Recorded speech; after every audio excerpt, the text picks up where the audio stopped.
लेकिन दो चीजें बड़ा स्पष्ट तौर पर मैं कहना चाहता हूं कि हम लोगों ने विरोधी दल के नेता के तौर पर भी उनको देखा, और जब वो सदन में आते थे तो उस दौर को भी देखा है। 97-98 के दौर में सरकार की नींद उड़ जाती थी कि आज सुशील जी कौन फाइल लेकर आए हैं। आज नीतीश कुमार जी और सुशील जी का जो वित्तीय प्रबंधन था, उसने ऐसी व्यवस्था किया था कि झारखंड 1,40,000 करोड़ का बजट लाया और मैंने 3,17,000 करोड़ का बजट लाया। सुशील जी से मैंने पूछा कि आप दोनों का संबंध इतना मधुर है, आप दोनों जब अलग हुए तो लड़े कैसे?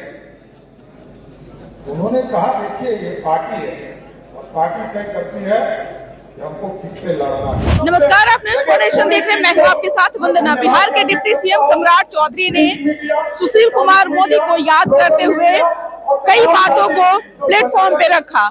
पहला, डिप्टी सीएम सम्राट चौधरी का कहना था कि जिस तरह से वह विपक्ष की भूमिका निभाते थे वो काबिल तारीफ था, उनसे मैं भी सीखा हूँ।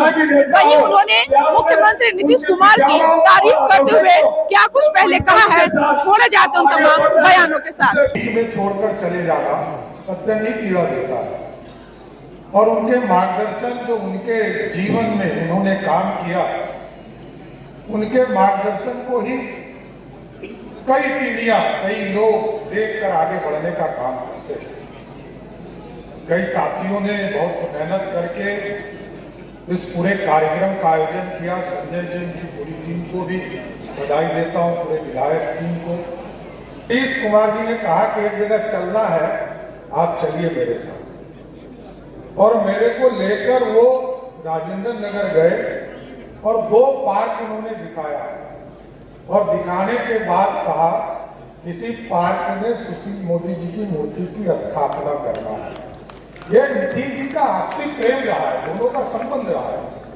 50 साल का संबंध दोनों व्यक्ति का रहा है, और आज भी 10:30 बजे ही वो तैयार थे जाने के लिए, और उनकी आदत भी है सबसे पहले कार्यक्रम में पहुंचना, यहां भी सबसे पहले पहुंचे। और उनकी ये खूबी भी मैंने देखा, सुशील जी को जब स्मरण करता तो मैं जब पहली बार विधान परिषद में विरोधी दल का नेता बना तो मैं सभी लोगों से मिला, नित्यानंद जी से मिला, सुशील जी से मिला, विजय सिन्हा जी हमारे नेता थे, उनसे मिला। सुशील जी से मैंने पूछा कि आप दोनों का संबंध इतना मधुर है, आप दोनों जब अलग हुए तो लड़े कैसे? उन्होंने कहा देखिए ये पार्टी है और पार्टी तय करती है कि हमको किससे लड़ना है, इसलिए बेफिक्र होकर नीतीश कुमार जी से भी लड़ना है तो लड़ते रहिए। और मैं मुरेठा बांधकर लड़ता रहा, और जब पार्टी और सब लोगों का बिहार यूनिट ने समझौता किया और सरकार में हम आए, और सरकार में आए उप मुख्यमंत्री के तौर पर वित्त मंत्री बने। पहले तो कई विकास कार्यों को देखते थे हम, कभी नगर विकास में रहा, कभी कृषि विभाग में रहा, कभी पंचायती राज में रहा, पीडब्ल्यूडी में रहा, योजना में रहा, लेकिन कभी वित्त का अनुभव नहीं था। वो अपने आप में अभी सबसे वरिष्ठ मंत्री में से एक आदरणीय विजेंद्र बाबू मंत्री हैं इस विभाग में। पहले विजय चौधरी जी भी थे, सिद्दीकी साहब थे, और कई पहले मैं देखता था शंकर प्रसाद कटिवा, और वित्त मंत्री और कृषि मंत्री को लोग बुरा ही समझता है। लेकिन जब यह काम मिला तो हमको यह अनुभव हुआ कि सरकार की तंत्र पर किस तरह वित्त के माध्यम से सरकार से जनता का काम बहुत आसानी से कराया जा सकता है, इसको भी कराने का काम किया है। और सुशील जी से जब मैं पूछता था कि ये बैंक बाद में जीएसटी कन्वर्ट हो गया, और फिर उनको भी जीएसटी काउंसिल का अध्यक्ष बनाया गया था, फिर हमको भी अध्यक्ष बनाया गया। पूरे देश में कमेटी की बैठक होनी पड़ती थी, तो कई जगह हम लोगों को सलाह भी देते थे।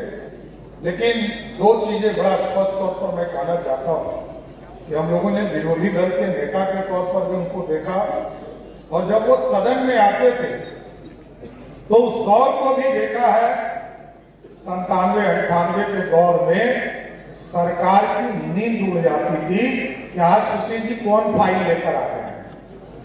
और वैसा भी दिन देखा जिस बिहार को लोगों ने देखा था कि 6,000 करोड़ का बजट वाला बिहार है, उस बिहार का जब वित्त मंत्री बना और आदरणीय प्रधानमंत्री नरेंद्र मोदी जी, आदरणीय नड्डा जी ने ये अवसर दिया कि बिहार के वित्त के लिए काम करो, तो मैं गर्व से कह सकता हूं कि जिस बिहार का बजट 6,000 करोड़ का भी नहीं था और हमसे पहले झारखंड ने बिहार वहां का बजट पेश किया, जिसका कि जब रेवेन्यू था उस दौर में 87% रेवेन्यू झारखंड से आता था, 13% रेवेन्यू यहां से आता था।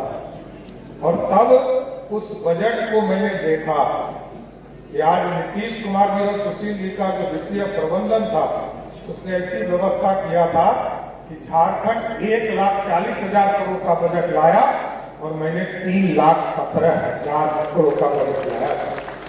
इसलिए सुशील जी को एडमायर करने के लिए कई शोध संस्थान भी चल रहे हैं, कई लोगों ने सलाह भी दिया है और मैं नीतीश कुमार जी को फिर से धन्यवाद देता हूं कि आदरणीय सुशील जी के जो दिखाए रास्ते हैं, आपने स्मारक के तौर पर मूर्ति लगाया, राजकीय सम्मान किया, लेकिन हम लोगों के लिए सबसे महत्वपूर्ण है उन्होंने जो सपना देखा इस बिहार के लिए, उस सपने को साकार करना है। इतना ही मैं कहूंगा, तमाम भारतीय जनता पार्टी और उनसे जुड़े हुए साथियों से यही संकल्प लेते हुए जाइए कि सुशील मोदी जी, आदरणीय प्रधानमंत्री नरेंद्र मोदी जी और हमारे भाई जो आज कार्यकारी अध्यक्ष बने हैं, आगे चलकर पार्टी के नेता होंगे। आदरणीय नितिन नवीन जी का जो रास्ता होगा उसको बिहार में स्थापित करने का काम करना है। बहुत बहुत धन्यवाद।